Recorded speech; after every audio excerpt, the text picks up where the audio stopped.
এদিকে বিএনপি নেতাকর্মীরা প্রস্রাব করার কারণে বঙ্গোপসাগরে দেখা দিয়েছে নিম্নচাপ, যার ফলে ঢাকা, খুলনা, বরিশাল, বাগেরহাট এই সমস্ত এলাকায় দমকা থেকে জোরো হাওয়া বয়ে যেতে পারে। এছাড়াও নয়াপল্টন বিএনপির পার্টি অফিস সহ পদ্মা, মেঘনা, যমুনা এই সমস্ত নদীর পানি বিপদ সীমার উপর দিয়ে বয়ে যাচ্ছে। দর্শক, এ যাবৎকালে সব থেকে ভয়াবহ ঘূর্ণিঝড়ের কবলে পড়তে যাচ্ছে বাংলাদেশ।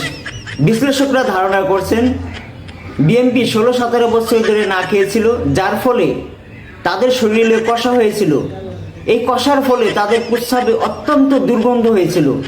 এই দুর্গন্ধযুক্ত প্রস্রাব যখন আমাদের বঙ্গোপসাগর সহ দেশের নদীনালা, খালবিলে যেয়ে পড়ে, তখনই এই ঘূর্ণিঝড়ের সৃষ্টি হয়। দর্শক, এখন আমাদের সাথে যুক্ত হবেন আন্তর্জাতিক খ্যাতিমান সম্পন্ন বিশ্লেষক রুমেল ভাই।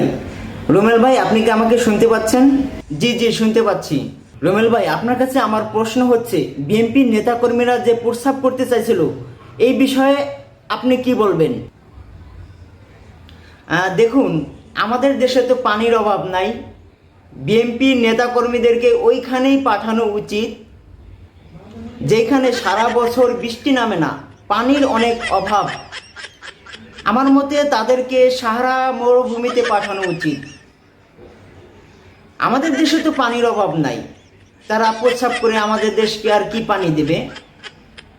তো এক দলকে তো ইন্ডিয়া পাঠানো হয়েছে, আরেক দলকে সাহারা মরুভূমিতে পাঠাইলে এটা আমাদের দেশের জন্য ভালো হবে। আশা করছি বুঝতে পারছেন।